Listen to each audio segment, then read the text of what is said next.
Yo le aprecio mucho al secretario Videgaray que me haya aceptado esta invitación y que esté aquí en este estudio. Luis, me da mucho gusto verte. ¿Cómo estás? Buenas tardes. Hola, Joaquín, me da mucho gusto estar aquí contigo y con el auditorio de Radio Fórmula. A ver, estoy equivocado si digo que la decisión del presidente de México es negociar con esta nueva realidad que se llama Trump. El presidente lo dijo con bastante claridad. Ante esta realidad, que es una realidad inocultable, es un cambio importante en la postura y en las políticas del gobierno de Estados Unidos frente al resto del mundo, y eso incluye, por supuesto, a México. Pues no son un camino ni la confrontación estéril, ni por otro lado la sumisión. Lo que corresponde como una nación soberana es entrar en un diálogo y sí en una negociación. Y lo que hizo hoy el presidente de la República fue delinear primero 5 principios básicos el que van a regir la negociación, y algo muy importante, objetivos. Cuando uno empieza una negociación tiene que tener claro qué quiere, qué estamos buscando, y eso fue lo que el presidente hoy puso en la mesa, 10 objetivos puntuales, específicos, para guiar los trabajos de negociación. Dime una cosa, Luis Videgaray, sé que también habló el presidente antes de entrar a este tema con el premier Trudeau, el primer ministro de Canadá. ¿Podemos saber el contenido, de qué hablaron? Porque yo supongo que sí habrá algún acuerdo, ¿no? Fue una llamada muy buena. Hay una muy buena relación entre el presidente Peña Nieto y el primer ministro Trudeau. Se conocen, han estado juntos ya varias veces y ratificaron primero el interés de seguir fortaleciendo a la región norteamericana a través de mayor integración, de mantener una línea de comunicación permanente abierta y sumar esfuerzos para lograr esta mayor integración en Norteamérica. Canadá es un socio por derecho propio muy importante para México, y además es uno de los 3 pilares de América del Norte. Entonces, lo decía el presidente hoy en los principios, que citó 5 principios. Uno de ellos, que citó en cuarto lugar, fue precisamente que esto debe de ser una negociación trilateral involucrando a Canadá. Canadá naturalmente habrá de ver por sus propios intereses, como lo va a hacer México, como lo va a hacer Estados Unidos, pero creemos que esta debe ser una negociación de carácter regional, y es muy importante tener una buena comunicación con Canadá, como la tiene el gobierno de México. ¿Podríamos inferir que en algunos temas irían de la mano México y Canadá en la negociación con Estados Unidos? En los temas en los que tengamos coincidencias, por supuesto que sí, y creo que tenemos muchas coincidencias con Canadá. Bien, el presidente habló de 2 prioridades, 5 principios y 10 objetivos. Si puedo hacer un resumen. Antes de ir con las prioridades, antes de ir con los principios, déjame ir con los objetivos, ¿sí? Con los objetivos es, primero, el compromiso del trato humano y respeto a los derechos de los mexicanos en Estados Unidos, algo que se me hace central, porque sí, aquí estamos 120 millones de mexicanos, pero estamos en nuestro país. Allí hay 35 millones de personas de origen mexicano que hoy están no solo en las sombras, Luis, sino en la orfandad y en el temor. Y creo que la forma en que lo plantea el presidente de la República es clave. Es queremos un compromiso explícito, claro, del nuevo gobierno de Estados Unidos para algo fundamental: respetar los derechos de los migrantes mexicanos, los derechos civiles, los derechos humanos. Lo dijo el presidente Peña Nieto hoy, como uno de los pilares de la negociación tiene que ser el respeto al Estado de Derecho, a las leyes de México y a las leyes de Estados Unidos. Pues eso implica también que el propio gobierno de los Estados Unidos respete los derechos de los migrantes. Y nos dio una instrucción muy clara al presidente de la República para que a través de la Secretaría de Relaciones Exteriores, de los 50 consulados que tenemos en Estados Unidos, tengamos un despliegue muy activo de defensa de los derechos de los mexicanos a través de asesoría jurídica, contratando en los casos en que sea necesario abogados en México, en Estados Unidos. Es decir, tenemos que ser mucho más activos, y ahí vamos a necesitar la colaboración de toda la sociedad, no solamente el gobierno, también los gobiernos de los estados, los senadores. Ahí está, por ejemplo, el tema de la Operación Monarca, con la cual vamos a sumarnos de manera entusiasta. Tiene que haber por un lado, una exigencia al gobierno de Estados Unidos de respetar los derechos de los migrantes, y segundo, una actividad muy importante por parte del gobierno mexicano y de la sociedad mexicana para defender los derechos de nuestros compatriotas en Estados Unidos. Ahora, esto es una exigencia, ¿no? Esto es uno de nuestros objetivos de negociación. O sea, cuando este de hecho es el número uno. Así es. Vamos a ir a una mesa de diálogo que después se convertirá en una mesa de negociación. Lo ha dicho el presidente, todos los temas están en la mesa, no solamente vamos a discutir comercio. Ese es un punto central. Vamos a discutir todos los temas y el número uno que queremos discutir es precisamente el trato y el respeto a los derechos de los mexicanos en Estados Unidos. Ese es un punto, bien, me parece fundamental. Lo ha hablado aquí Armando Ríos Peter, lo ha hablado Castañeda, tú lo habías mencionado, lo ha hablado también Eunice Rendón, tratar en bloque todo, no tratar la migración, no el TLC, sino hacer una negociación en bloque, ¿es correcto? Una negociación global. El presidente global de la República usó el término integral, es decir, todos los temas tienen que estar en la mesa. Y esto es por una razón bastante práctica, Joaquín. Eso es lo que conviene a México. Estados Unidos es muy importante para México, pero también México es muy importante para Estados Unidos en muchos temas, sin duda en materia comercial, pero también en materia, por ejemplo, de migración. La cooperación que hoy tenemos para el control migratorio, el orden en los flujos migratorios, por ejemplo, los que vienen de Centroamérica, es muy importante.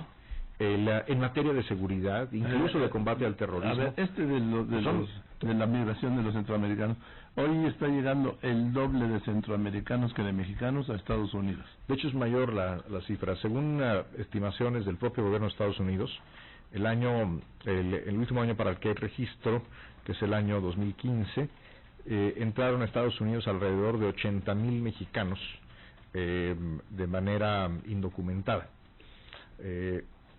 Y para el año pasado, el registro de no mexicanos, es decir, ciudadanos de otros países que por México entraron de manera no documentada a Estados Unidos, se estiman alrededor de 500,000. Es decir, estamos hablando de 6 veces más ciudadanos o personas de origen de otros países, fundamentalmente centroamericanos, guatemaltecos, hondureños, salvadoreños, pero también de otras nacionalidades, haitianos, cubanos, africanos, en fin, es una multiplicidad, lo cual implica que el fenómeno migratorio cambió muchísimo. Esto ya no es un tema de confrontación entre México y Estados Unidos, porque este es un tema donde estamos enfrentando el mismo problema, que son los flujos migratorios que llegan a la región de América del Norte y donde ahora tenemos una responsabilidad compartida. El presidente lo dijo con mucha claridad: México cree en el respeto a los derechos humanos de los migrantes, cree en el valor de los migrantes, pero es un hecho que este flujo migratorio debe darse de una manera segura y ordenada. Y aquí el gobierno de Estados Unidos tiene que asumir también su responsabilidad, empezando por promover el desarrollo económico y social de los países de América Central. Que también lo propuso el presidente como una de las prioridades de México. Así es, ese es uno de los objetivos importantes, es que Estados Unidos reconozca el problema y asuma su responsabilidad. Ahora, en el tema migratorio tenemos el caso de que pues están, por ejemplo, ahora después de la modificación de las últimas que hizo Obama de la ley pies mojados, pies secos, pues hay miles de cubanos que están en México con el retraso de las visas y asilos a los africanos y haitianos. Hay miles y miles de africanos y haitianos en la ruta que va, igual que cubanos de Tapachula a Mexicali y a Tijuana sobre todo. Ese ya es un problema de los mexicanos, ¿sí? Y aparte, pues los 500,000 centroamericanos que cruzan el país rumbo a Estados Unidos. En el tema de los cubanos, para contestar puntualmente tu pregunta, Joaquín, Estados Unidos en los últimos días del presidente Obama cambió una política que permitía a cualquier cubano que llegara por tierra, no por mar, por tierra, en el momento en que cruzaba la frontera por tierra, se le otorgaba automáticamente asilo político. Esto implicaba que muchos cubanos que querían ir a Cuba, tal vez no por razones en realidad de asilo político, sino por razones económicas, querían llegar a Estados Unidos, atravesaban México, llegaban a México por diferentes puntos y atravesaban nuestro país para llegar a Estados Unidos. Cambia por instrucción del presidente Obama esta política, o del expresidente Obama esta política, y nos encontramos con un número relevante de cubanos de hermanos cubanos que estaban en tránsito, que iban a Estados Unidos, lo cual procedimos con una estrecha coordinación con el gobierno cubano a informarles del cambio en la política migratoria y asistirles para regresar a Cuba. Apenas hace un par de días el gobierno mexicano envió un avión con 91 nacionales cubanos en plena coordinación con el gobierno de esta nación hermana para que regresaran a su país en virtud de que ya no podrán entrar como tenían previsto a los Estados Unidos. Este es un caso concreto de una situación que se le presenta a México, donde realmente México es un punto intermedio, y nos genera presiones de carácter presupuestal, de seguridad, y en general una problemática que tenemos que atender, y lo vamos a atender con fundamento de nuestros principios, de un trato respetuoso, humano, hacia los hermanos migrantes, pero sin duda es un tema que tenemos que atender, y que el gobierno de los Estados Unidos no puede ni debe desentenderse de este problema. Por eso, uno de los objetivos de este diálogo, de esta negociación, tiene que ser que el gobierno de Estados Unidos asuma responsabilidad compartida junto con nosotros, junto con México, para la atención del fenómeno migratorio, en el cual México es más un conducto de paso que el origen de los migrantes. Bien, el presidente destacó dos temas que tienen que garantizarse, que es dentro de los 10 objetivos, el punto 4, que es el libre flujo de remesas a los mexicanos, que al mes de noviembre superaban los 24,000 millones de dólares. Este es un tema económico, pero sobre todo social, Joaquín, sí, porque hay cientos de miles de familias mexicanas, muchas de ellas en el campo, también en las ciudades, familias en su mayoría de bajos recursos, que dependen para su sustento cotidiano del dinero que les mandan sus familiares que están en Estados Unidos. Por supuesto, una de las prioridades del gobierno mexicano en esta negociación tiene que ser proteger esos flujos, que sigan ocurriendo, que no se encarezcan, que no se hagan más difíciles. Ese debe ser, el presidente lo mencionó en el número 4 de los objetivos, de los 10 objetivos, y tiene que ser un objetivo fundamental. Es un tema que debemos de poner en la mesa como una de las prioridades más importantes. Insisto, no solamente es un fenómeno económico, más de 24,000 millones de dólares que ingresan al país por este concepto, es sobre todo una prioridad de carácter social. Así lo entiendo yo también. El promedio de envío de remesas es de $290. Estamos hablando de más de 24,000 a noviembre. Entonces estamos hablando de millones de envíos de remesas. Son millones de envíos, son cruciales, por ejemplo, para el sustento en estados como Guerrero, Michoacán, Zacatecas, en fin, estados que en buena medida la economía de estas regiones del país depende de las remesas, que no son otra cosa más que el producto del trabajo, del esfuerzo de los mexicanos que están en el exterior y que de manera profundamente solidaria con sus familias envían el fruto de ese trabajo a México.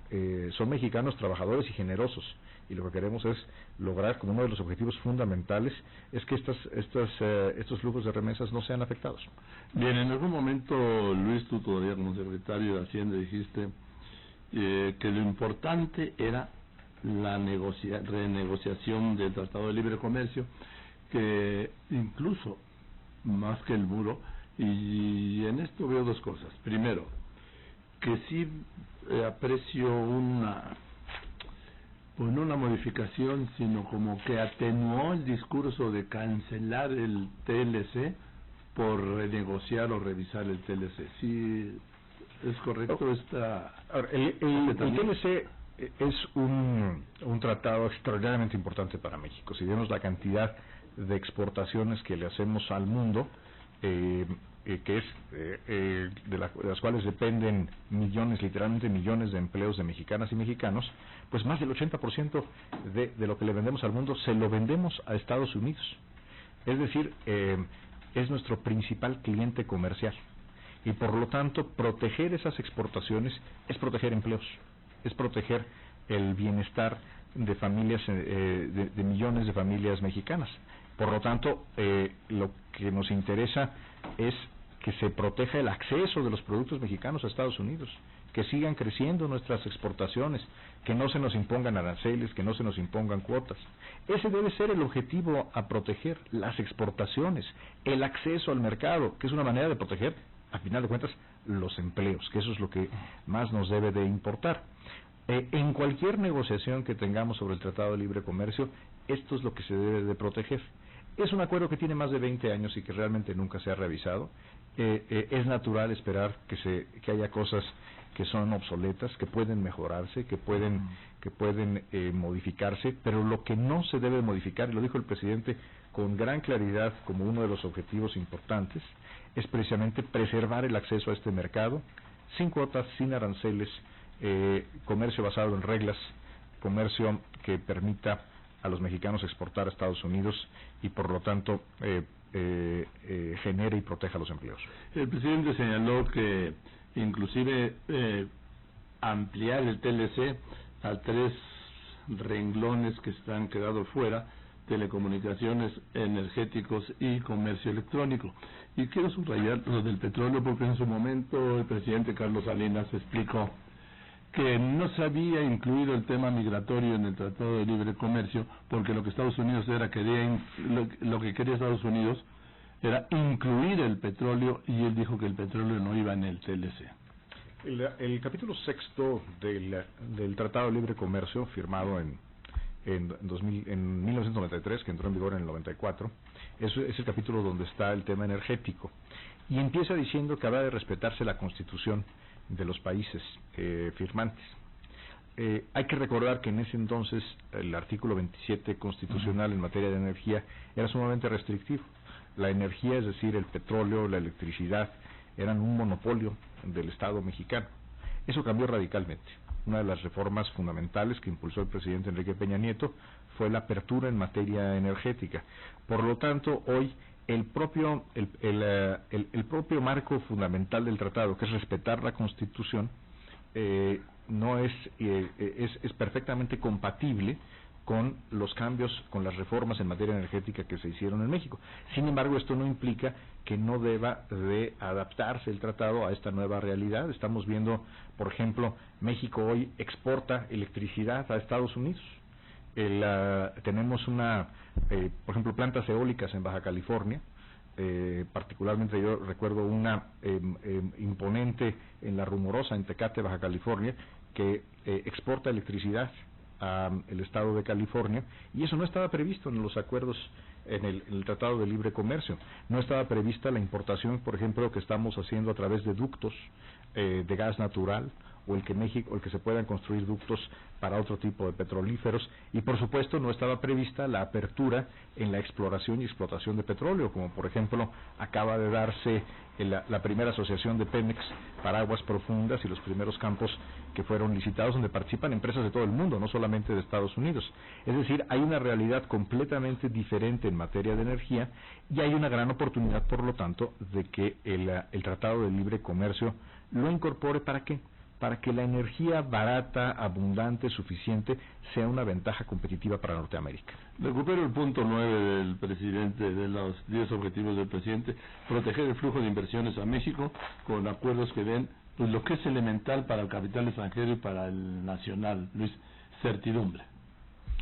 Hemos vivido una etapa en estas últimas semanas y meses, de hecho desde que empezó la campaña, pero continuó durante la etapa de transición, donde las empresas mexicanas y extranjeras que han invertido en el país o que están pensando invertir en el país, pues enfrentan una enorme incertidumbre por los comentarios que ha expresado el presidente de Estados Unidos, en ese entonces presidente electo o candidato, y creemos que el contexto de inversión debe basarse en reglas, debe basarse en reglas que den certidumbre, y ese debe ser nuestros objetivos muy importantes: definir con mucha claridad, de manera muy explícita, cuáles son las reglas, cómo para invertir en Norteamérica, para invertir en México, que le den certidumbre a las empresas, no solamente las automotrices, sino en general, y no solamente las empresas de Estados Unidos, sino de todo el mundo, y particularmente a las empresas mexicanas, cuál es la protección que habrá a las inversiones, y como la ha venido existiendo bajo las reglas del TLC,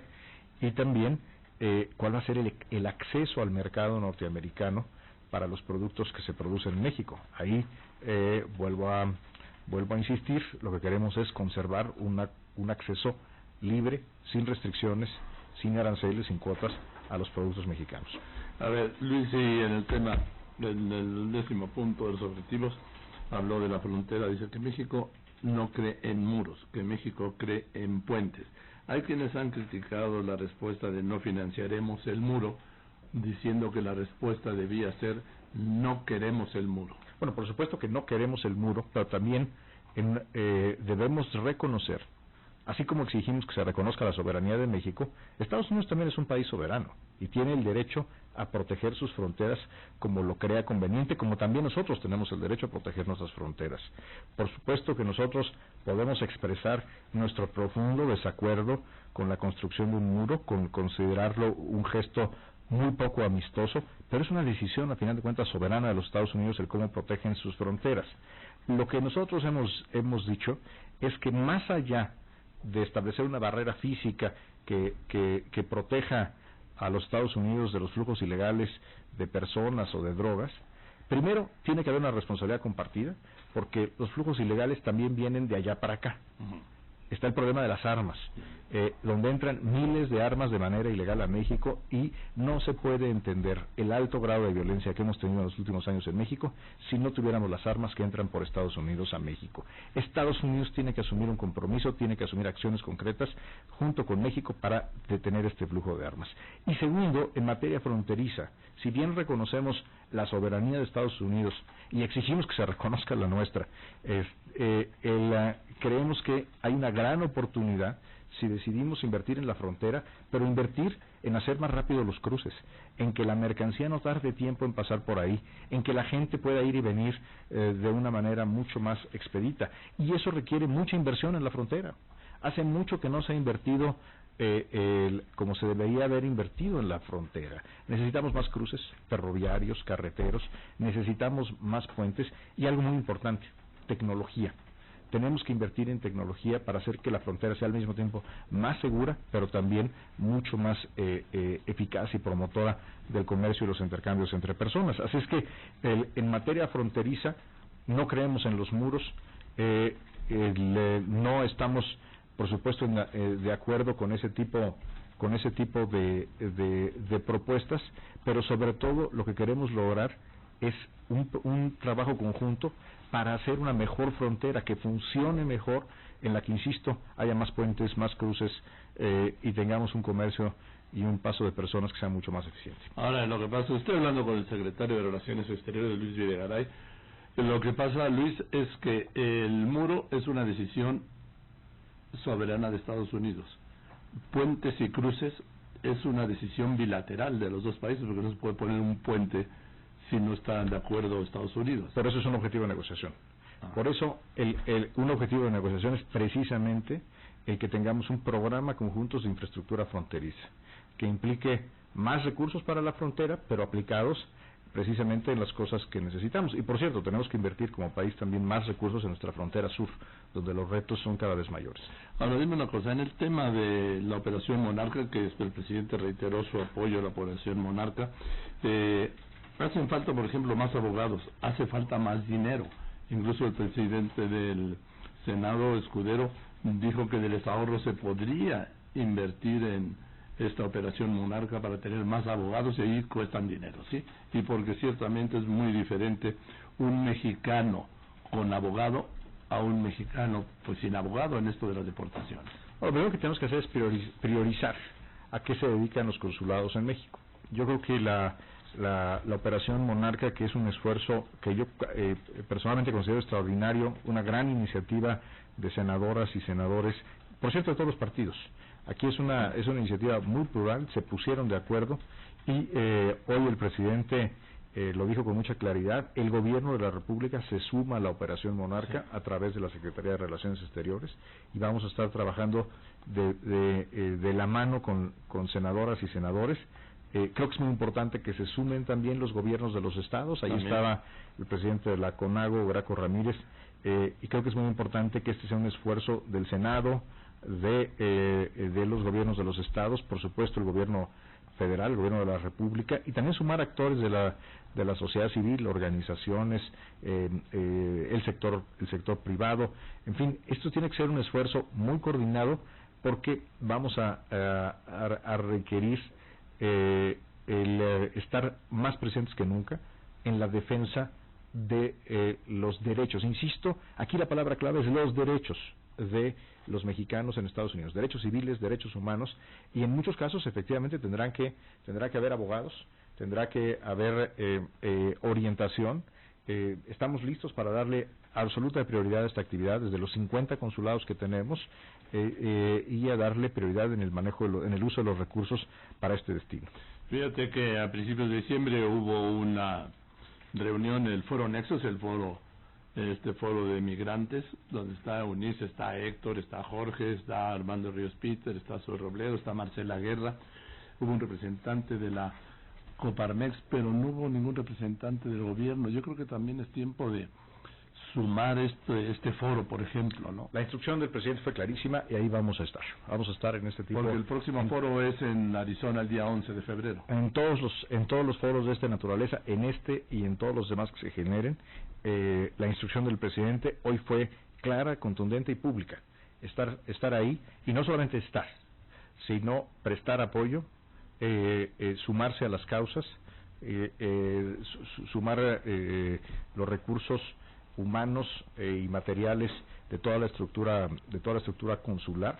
No hay una prioridad más importante en este momento, Joaquín, que la defensa de los derechos de los mexicanos en el exterior, y creo que todos los esfuerzos que se están haciendo deben de ser aprovechados, y el gobierno debe estar en todos y cada uno de ellos. Ahora, Luis Videgaray, el presidente antes de hablar de tu visita de mañana, de pasado mañana, el presidente llega el día 31 a Washington. No es una visita oficial, es una visita de trabajo. Es la primera como se hicieron. Digo, por lo de la pompa y la circunstancia y todo esto, va a lo que va, ¿no? Es una reunión es un encuentro de trabajo, en el cual la agenda específica en buena medida habrá de depender del resultado de las conversaciones que vamos a tener esta semana en Washington. El secretario de Economía, aquí te comento algo que no se ha hecho público, también viajará será parte de la delegación mexicana el jefe de la oficina de la presidencia, Francisco Guzmán, y tu servidor. Estaremos reuniéndonos con un grupo de muy alto nivel del gobierno de Estados Unidos, con los secretarios que ya estén para entonces confirmados. Ya tenemos también confirmada la reunión con el secretario de Seguridad Interior, que fue confirmado apenas el viernes. Vamos a tener una reunión con él, y de estas conversaciones habrá de definirse la agenda precisa, y así lo informaremos en su momento, que tendrá el presidente Peña Nieto en su reunión de trabajo con el presidente de Estados Unidos. Sé que además de los secretarios aprobados en su momento, los que ya estén aprobados, te vas a reunir pues con el staff de la Casa Blanca. Con el jefe de la oficina del presidente de Estados Unidos, Reince Priebus, el Chief of Staff, en inglés Chief of Staff, con los asesores senior Steve Bannon y Jared Kushner, con el jefe de la oficina para comercio, que es Peter Navarro, es una oficina nueva creada en la Casa Blanca, con el jefe del Consejo Económico de la Casa Blanca, que es Gary Cohn, alguien con mucha experiencia, por cierto, en el sector financiero, también con el asesor para seguridad nacional, que es el general retirado Michael Flynn. Es decir, es el equipo principal de la Casa Blanca, que ya están todos ellos en funciones, y dependerá del proceso de confirmaciones con qué secretarios de Estado habremos de tener reuniones en este primer viaje, que por cierto se da pues en el tercer día de la administración el tercer día hábil de la administración Trump, lo cual es algo que nos alienta por la importancia del tema que tiene esto para México. Y por lo visto para ellos, porque si no, pues no confirman la cita, ¿no? Creo que sin duda la relación con México es una prioridad también para el gobierno de los Estados Unidos. Ahora es que pasemos a través del diálogo y de la negociación a convertir esta prioridad en resultados que sean buenos para ambos países. El presidente lo dijo con mucha claridad. Se trata de que esto sea una negociación ganar-ganar. No tiene por qué ser una negociación en la que uno gana y otro pierde, o en la que uno avasalla al otro. Hay espacio, si negociamos de una manera creativa, de una manera inteligente para convertir esto en una negociación ganar-ganar. A ver, dime, secretario Videgaray, ¿tu contacto principal sigue siendo el yerno, que ahora uno de los principales asesores de Trump? Durante la transición, nuestro principal contacto sí fue Jared Kushner, que es alguien a quien yo conozco bien y con quien tengo una relación muy positiva, es alguien de quien tengo además una muy buena opinión, pero conforme avanzan los días y se van consolidando los nombramientos, la relación tomará su cauce institucional. Naturalmente, la principal contraparte del secretario de Relaciones Exteriores de México será el secretario de Relaciones Exteriores de Estados Unidos o el secretario de Estado, que todavía no ha sido confirmado, que es Rex Tillerson. Una vez que sea confirmado, se convertirá en nuestra principal contraparte. Dime una cosa, porque le recuerdo que estoy hablando con el secretario de Relaciones Exteriores, el doctor Luis Videgaray. Vamos a ver, llega el presidente el día 31, ¿llega exclusivamente a hablar con Trump y se regresa o tiene algún otro tipo de encuentro? Está confirmado el encuentro entre los presidentes, es una reunión de trabajo. La agenda específica habremos de determinarla en las reuniones que vamos a tener esta semana el secretario de Economía, el jefe de la oficina de la Presidencia de México y tu servidor. Ahí es donde vamos a determinar el contenido específico, formato, temáticas que habrán de tener la reunión de los presidentes. Porque ahí no se puede entender ni adelantar, pues el presidente va a llegar al Salón Oval a empezar a negociar todo esto, ¿no? Naturalmente tiene que haber un trabajo amplio, intenso, y tampoco debemos tener la expectativa de que en la primera reunión todo se va a resolver. Esperamos que sea una reunión muy sustanciosa, con avances claros. Un objetivo fundamental es empezar a dar certidumbre en materia de nuestra relación económica con Estados Unidos, pero esto será un proceso que está empezando rápido, lo cual es algo que debe ser un hecho positivo para México, el que esté empezando rápido, pero es un proceso naturalmente complejo. Por eso el presidente hoy quería dejar muy claros cuáles son los principios y cuáles son los objetivos específicos de que será un proceso de negociación inevitablemente complejo y que no va a ocurrir de un día para otro. O sea, es decir, para no crear falsas expectativas, el día 31, cuando salgan a la declaración conjunta los dos presidentes, no se va a anunciar ninguna negociación avanzada ni ningún arreglo. No lo sé, Joaquín, pero esto no ha ocurrido. Sí. Esto no ha ocurrido todavía. Esto será resultado primero de las conversaciones que tengamos en estos días y después de lo que ocurra propiamente en ese acuerdo. Yo espero que lo que se anuncie después de la reunión de trabajo entre los presidentes sean anuncios positivos, que den certidumbre, por ejemplo, a los mercados financieros, a las empresas que están invirtiendo en México, pero hay que ser mesurados en nuestras expectativas, puesto que esto es un proceso complejo de negociación, pero debe de ser, por supuesto, un objetivo importante debe ser que los mensajes que surjan de ese primer encuentro de trabajo sean mensajes positivos. Quizá el anuncio sea que empezarán las negociaciones. Vamos a trabajar en estos encuentros y anunciaremos lo que corresponda, Joaquín. Sería especular adelantar cuál será el contenido de estas pláticas. Lo que yo quiero es no despertar una falsa expectativa que no va a haber anuncios. Y en eso coincido contigo, ¿no? Seamos sensatos, sí. seamos realistas de que este es un proceso complejo. Yo espero que estas reuniones sean muy positivas para la relación entre México y Estados Unidos, que abonen de manera decidida al entendimiento, que encaucen las negociaciones por la ruta correcta, pero hay que entender que es un proceso complejo. La temática, son muchos los temas, además, no solamente es comercio, son muchos los temas, entonces debemos de ser mesurados en nuestras expectativas. Además, Luis Videgaray, negociaciones en las que habrá momentos buenos y momentos muy malos. Como cualquier proceso de negociación.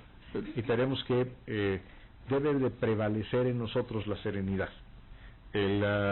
Si algo sabe México es negociar con otros países.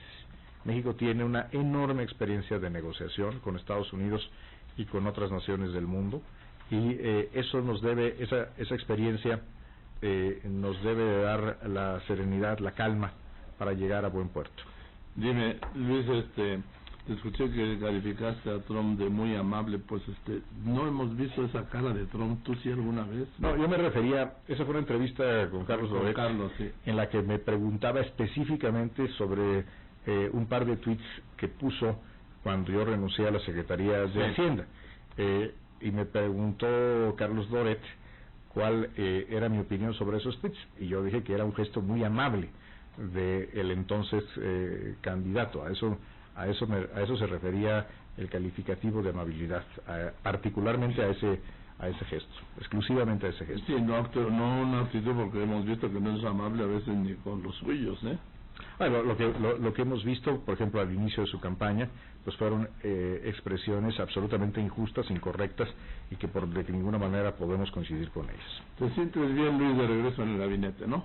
Me siento muy honrado por la oportunidad que me da el presidente de la República de servir a mi país en un momento complejo, y de aportar todo mi esfuerzo, todo mi empeño para que a México le vaya bien. Yo sé que de regreso del G20 tú pediste una cita y llevabas en el bolsillo tu carta de renuncia al presidente. La llevaba en un folder, bueno, y se la presenté entrando. Yo estaba convencido que eso era, en ese momento, en esa coyuntura tan compleja, tan difícil después de la visita del candidato Trump, que eso era lo que convenía al país y al presidente de la República. Por eso presenté mi renuncia con carácter irrevocable. Bien, y cuéntanos, ¿cómo te dijo el presidente y el Luis 20? Bueno, el presidente fue muy generoso en el tiempo que dedicó a la conversación. Fue una conversación privada entre el presidente y tu servidor, de la que resultó la decisión del presidente de aceptar mi renuncia. Hay un dato que en retrospectiva tal vez ya no se recuerde, pero que fue determinante en mi decisión de presentar la renuncia, que era la inminente presentación del paquete económico a la Cámara de Diputados, un paquete económico muy duro, con recortes al gasto muy importantes, y que iba a requerir un esfuerzo político, una capacidad de diálogo, de acuerdo muy importante. Y yo en ese entonces, como secretario de Hacienda, después del desgaste que implicó la visita del candidato Trump a México, hice la valoración de que no tenía yo el capital político, la capacidad política para conducir la negociación del paquete económico, que había de presentarse en un par de días, y esta fue una de las consideraciones relevantes por las cuales presento yo mi renuncia al presidente. ¿Volverías a hacer la invitación en la misma forma que sin duda, creo que era correcto el haber buscado un encuentro, un diálogo con el candidato republicano, el candidato Trump? Sin embargo, creo que cometimos errores muy importantes en la forma en la que se hizo. Creo que fue una visita que se hizo de manera muy apresurada, en la cual hubo detalles clave que pudieron haberse cuidado mejor y no se cuidaron. Es decir, creo que el haber buscado un encuentro, el haber buscado el diálogo con el candidato republicano, que en la postre resultó ser el presidente de Estados Unidos, sin duda eso era la decisión correcta, y eso por supuesto lo volvería a promover, pero creo que la forma en que se ejecutó, la forma en que se hizo, si regresáramos en el tiempo, mi opinión hubiera sido hacerla de una manera muy distinta. Claro, en retrospectiva, uno siempre es muy inteligente. Sí, es padrísimo ser profeta del pasado. Exacto. Digo una cosa por último, así muy entre tú y yo, Luis. Aquí donde nadie nos escucha, aquí, ¿verdad? Sí. Aquí nomás con los millones de mexicanas y mexicanos que te escuchan todos los días. Dime, ¿cómo lo resolviste en casa? Porque pues yo sé que en tu casa estaba muy contento tu familia de que habías dejado el sector público porque te recuperaron. ¿Cómo llegas a decirles, oigan, pues ¿saben qué? Ya se acabó este reencuentro? El dejar, después de muchos años de trabajo en el sector público y en la política, tener de pronto espacio para mi familia, para mi esposa, para mis hijos, es algo que fue invaluable. Y hay quien me ha preguntado, debe haber sido muy duro la renuncia. Sí, claro, fue muy duro. Fue bien difícil, personalmente fue un momento muy doloroso, pero también fue un momento extraordinario de acercamiento, son los tiempos, ¿no? de recuperar el contacto, la convivencia cotidiana con mi esposa y con mis hijos, que son adolescentes. Y ahora me considero un privilegiado porque fueron muy generosos mi esposa y mis hijos, muy apoyadores en esta decisión que he tomado de aceptar la invitación del presidente de la República, la honrosísima invitación del presidente de la República para servir a México en esta posición al frente de la Cancillería. Cuento con el apoyo de mi esposa y mis hijos, y eso para mí es lo más importante en la vida. Y creo que tienes un tesoro mayor que a lo mejor no lo sabes, Luis, o no te has dado cuenta. Sí lo sabes porque es muy inteligente, pero cuando uno pasa por una crisis así, porque es una crisis, una renuncia, sí, tiene un gran tesoro que es, pues ya sabes mejor quién es quién, ¿eh? Estoy muy agradecido con muchos amigos, mucha gente cercana que durante esos momentos tan difíciles, insisto, sí fueron difíciles, se hicieron presentes y estuvieron ahí, me acompañaron, me apoyaron, me aconsejaron. Eso fue también muy importante, contar con el consejo de los amigos, y siempre voy a estar profundamente agradecido. Pero sin duda, con quien estoy más agradecido es con mi familia, con mi esposa, con mis hijos, con mi mamá, mis hermanos, que siempre estuvieron conmigo. Bueno, pues Luis, pues te aprecio mucho que hayas aceptado venir esta tarde a este estudio y que podamos hablar pues como hemos hablado siempre. Gracias, Joaquín, es un privilegio estar aquí de regreso contigo y con tu amplísimo auditorio. Pues de regreso no, porque nunca te fuiste. No, sí me fui. Sí me fui, Joaquín, y debo decirte una cosa, es un privilegio de vida ser secretario de Relaciones Exteriores. La Cancillería, el Servicio Exterior mexicano, es tal vez una de las instituciones menos reconocidas y sin embargo más importantes que tiene México. Y es para mí un enorme privilegio ser parte ahora de ese equipo. Por cierto, te dedicaron mucho el vengo a aprender. Pues esa es la verdad. Yo no conozco a nadie que cuando tiene una nueva chamba no aprenda algo. Y para mí es una gran oportunidad de aprendizaje, particularmente de aprendizaje de los miembros del Servicio Exterior, de aprender de aquellos que le han dedicado su vida, hombres y mujeres patriotas que son embajadores, ministros, parte del cuerpo diplomático y el Servicio Exterior.